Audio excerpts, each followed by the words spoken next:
So 24 hours ago, a video of Meghan Markle leaked online, and her lawyers have gone into absolute meltdown.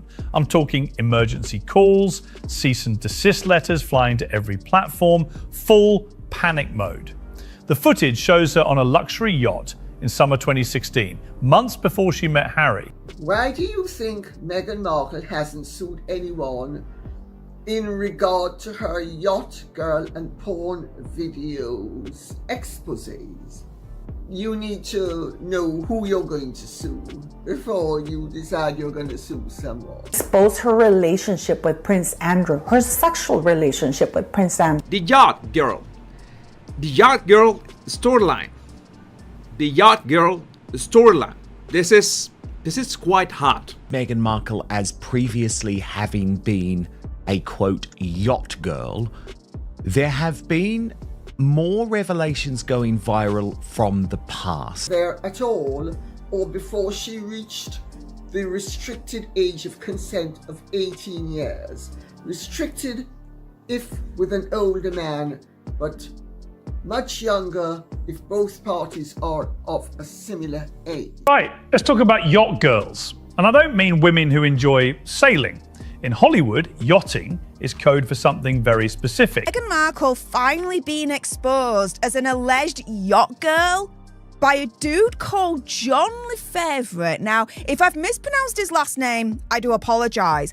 But here's the post on X that's reignited the rumours of Megsy allegedly being a yacht girl back in the day, okay? Meghan Markle, have you noticed how she never talks about her Spanish exchange time that she supposedly was in Spain for 6 months as an exchange student in 2002, and yet nothing? This is a woman who likes to brag about everything. Of Meghan Markle's alleged, rumoured yacht girl days. Just days ago, a resurfaced video allegedly connected to Meghan Markle started making serious waves online, and it spread at lightning speed. Reports claim her legal team moved quickly, sending formal notices and requesting removals across multiple platforms in what insiders describe as full damage control mode. The clip is said to show Meghan at a luxury yacht gathering in the summer of 2016, before her relationship with Prince Harry became public. In the footage, she appears social and engaged at what looks like an exclusive private event, alongside a wealthy older businessman. Supporters argue the situation is being misrepresented, while critics claim it raises questions she would rather avoid. Either way, the internet lit up almost instantly. Getting very cozy with a wealthy older gentleman at what looks like a very exclusive party. And here's the thing, you can't unring this bell. It's everywhere. Twitter, TikTok, Reddit, millions have seen it. And no amount of legal threats will make it disappear now. Here's the reality of the digital age. Once something circulates online, controlling the narrative becomes nearly impossible. The video reportedly gained traction across platforms like X, TikTok, and Reddit within hours, collecting huge view counts and sparking heated debate. Legal experts often say attorneys can request removals, but fully erasing viral content is extremely difficult.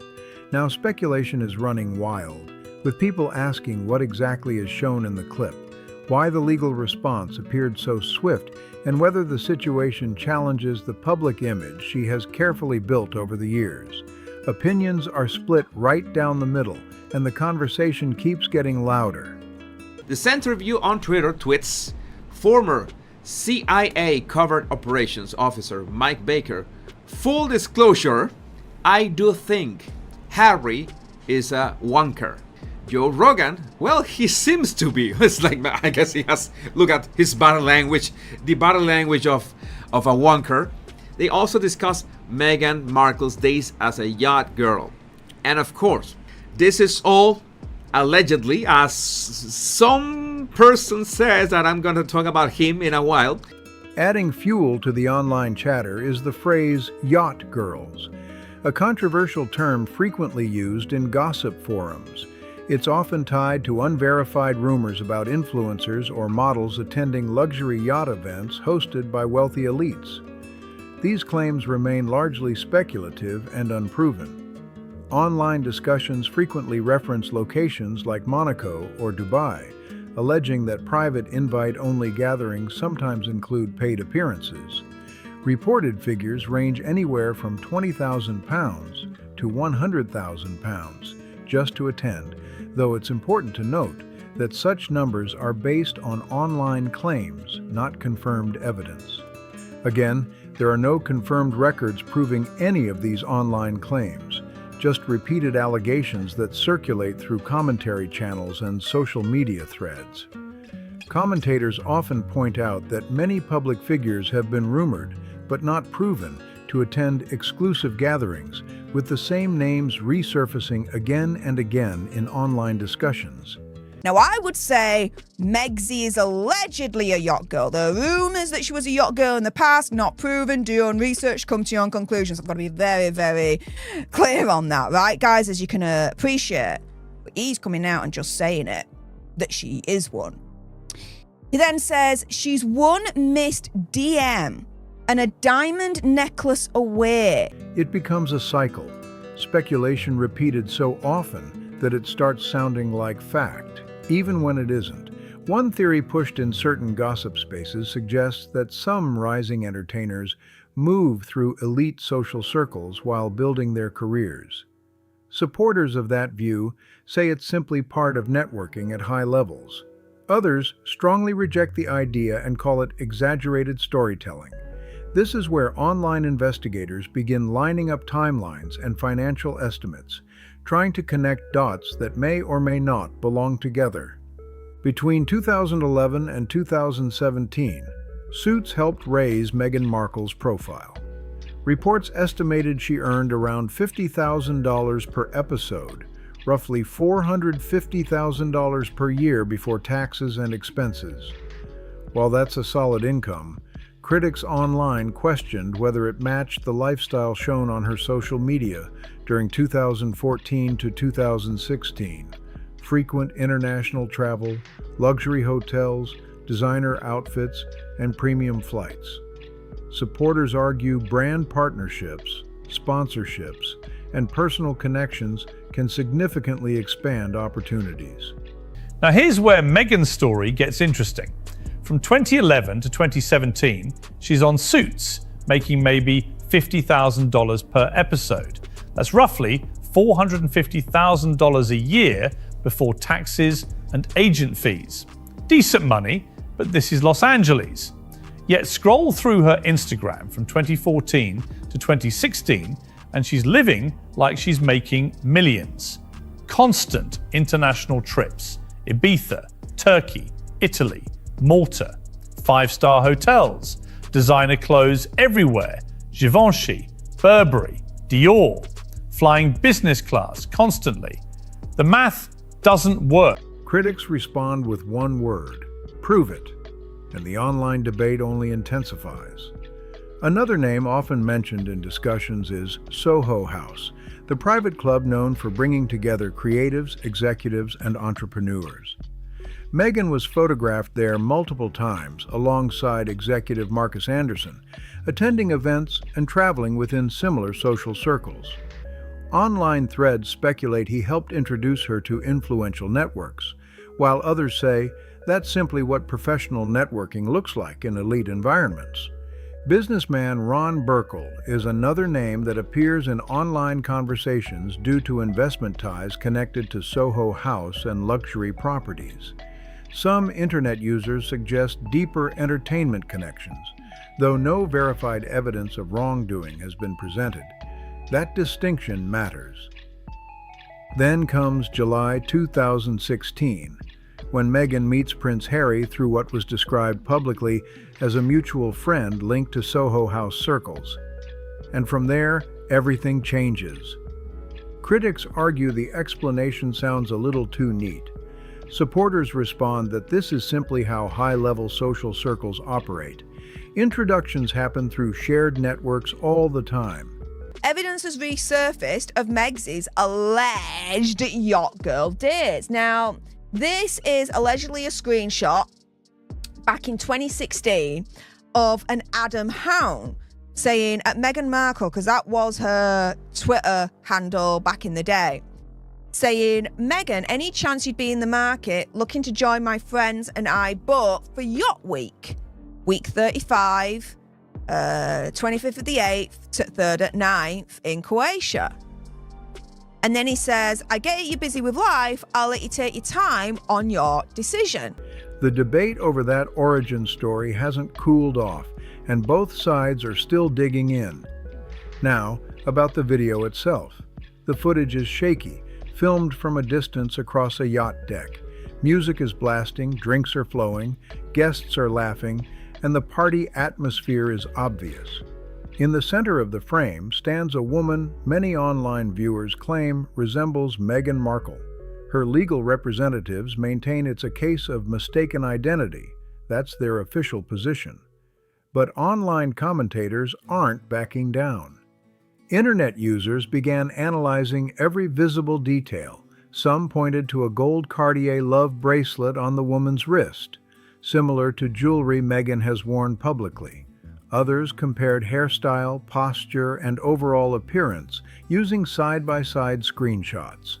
Critics argue the similarities are strong. Supporters counter that resemblance alone is not evidence. Looking similar does not confirm identity, and that distinction is important. Still, the online debate keeps intensifying, with comment sections turning into full-scale digital courtrooms. Then there's the body language discussion. Some viewers claim the woman's walk, hand gestures, and head movements resemble Meghan's past public appearances. They mention familiar habits, like touching her hair while speaking or tilting her head when laughing. The footage is shaky, shot on someone's phone from across the yacht deck. Music, champagne, laughter, classic luxury party. And there she is, or someone who looks exactly like her. Her lawyers claim mistaken identity. Let's examine the evidence. First, the bracelet. The woman's wearing a gold Cartier love bracelet on her right wrist. Very specific, very recognizable. Meghan's worn that exact bracelet in her engagement interview, official photos, dozens of Instagram posts. It's her signature piece. The hair, same length, same warm brown with highlights, same styling, loose waves, side part. Check Meghan's Instagram from June, August 2016. Identical. The mannerisms. This woman moves exactly like Meghan. Same gestures when talking, same head throw when laughing, same hair touching. Anyone who's watched Meghan in interviews knows these movements. Fans who've watched her interviews say those small mannerisms are recognizable. Others insist that interpreting gestures from a grainy video is unreliable at best. The arguments go back and forth without pause. Timeline discussions added another layer. Online posts speculate the clip was filmed in July 2016, somewhere in the Mediterranean.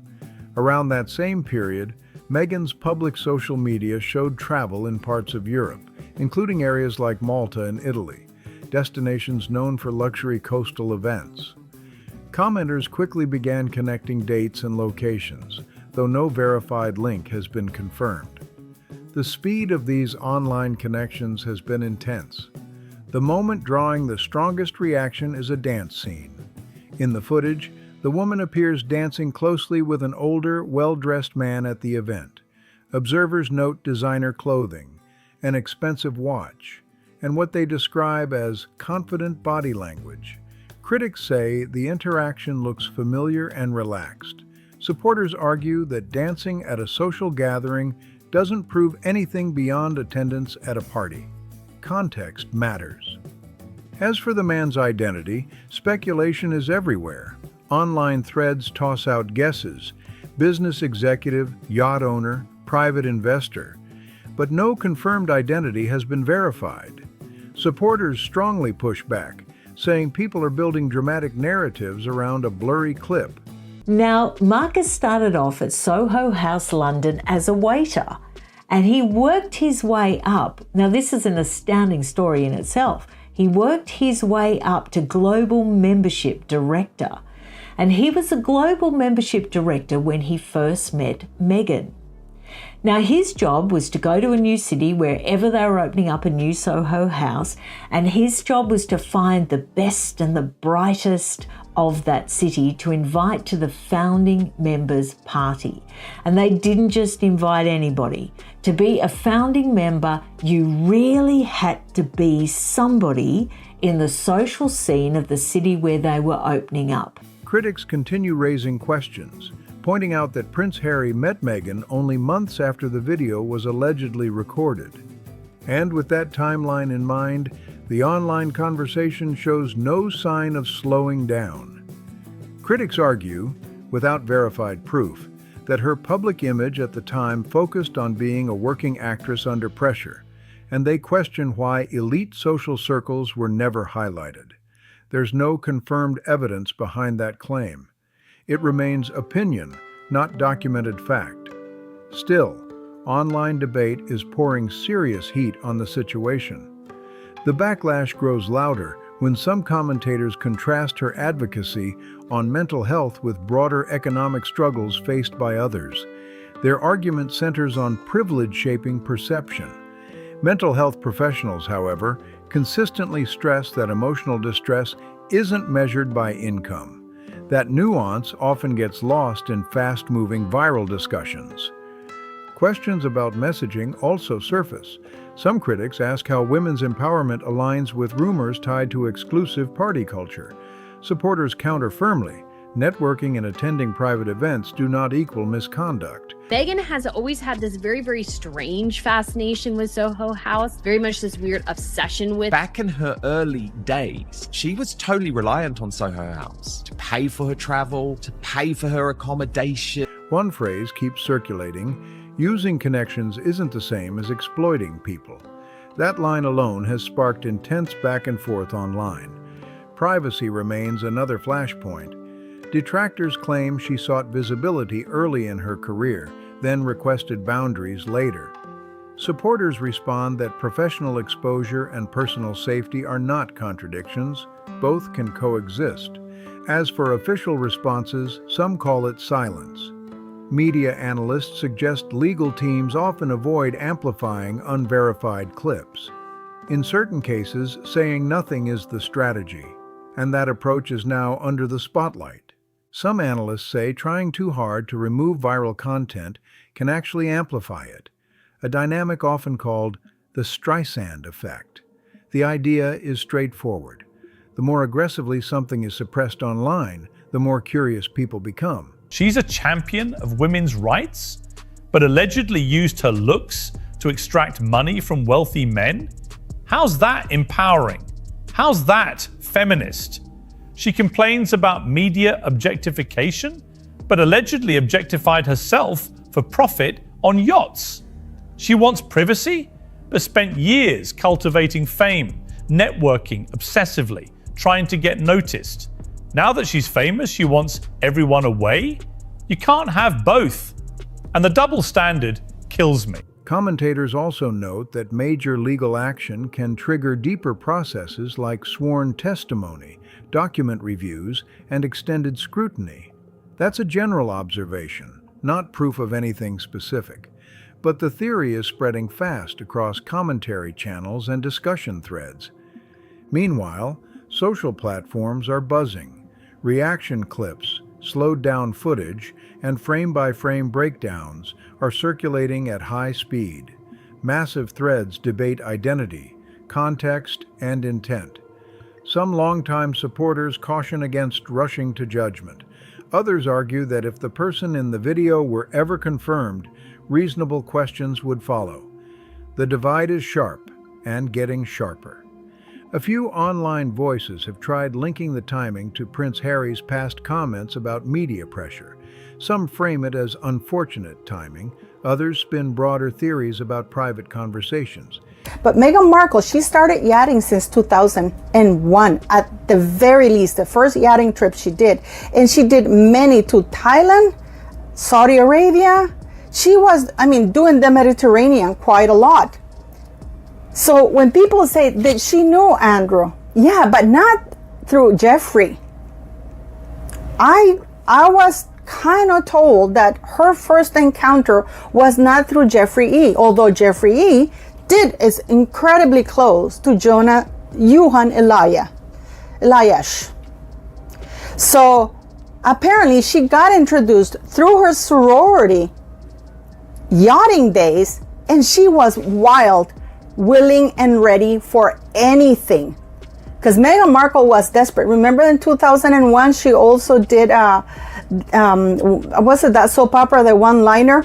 People, they should really dig more. I'm actually in the middle right now of digging a lot. But according to people, she got started her yachting days, and she never stopped really. I don't think any of her boyfriends knew about it, but Meghan Markle was known as a hardcore yacht partying person, ready for anything, very pretentious, very obnoxious.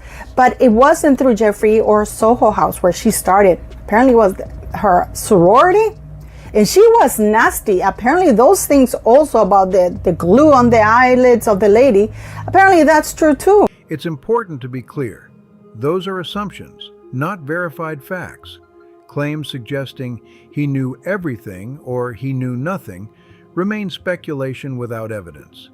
Tabloid-style discussions often reference unnamed sources claiming that background checks are standard before royal marriages. While security reviews are common for public roles, none of the current rumors are officially confirmed.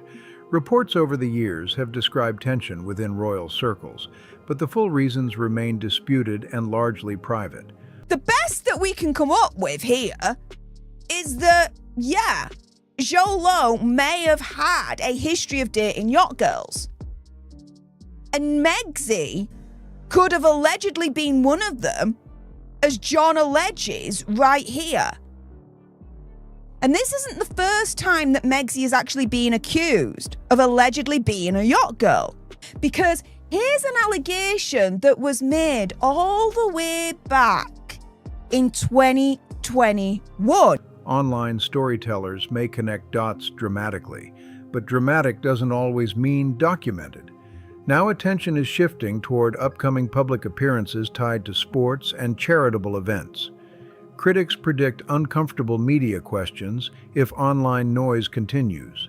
Supporters counter that philanthropic work shouldn't be overshadowed by unverified viral clips. That contrast is already shaping headlines. Another flashpoint is content moderation. Some users claim versions of the clip are being removed due to platform policies or legal concerns. Others say mirrored uploads continue resurfacing. Digital media experts agree on one thing. Once content goes viral, completely erasing it is extremely difficult. That reality alone keeps discussions alive. You see that there's Meghan with her Cajuna hat? I always forget the name of that kind of hats. Critics argue that online rumor narratives are now challenging the polished public story of hard-earned success. Supporters strongly push back, saying no life story should be rewritten by speculation built around a distant, blurry video. It has become a battle of interpretations, and the volume keeps rising. Some commentary channels suggest that if any timeline from past years were ever officially confirmed, additional details could emerge. That remains hypothetical, not factual.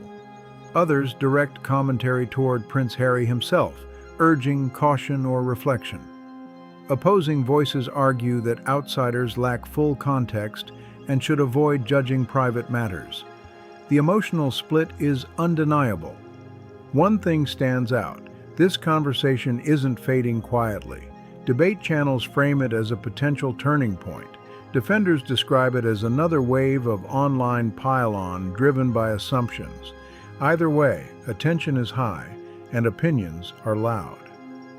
If you want ongoing updates on royal headlines and media analysis, share your perspective below and subscribe to stay informed, because the discussion is still unfolding.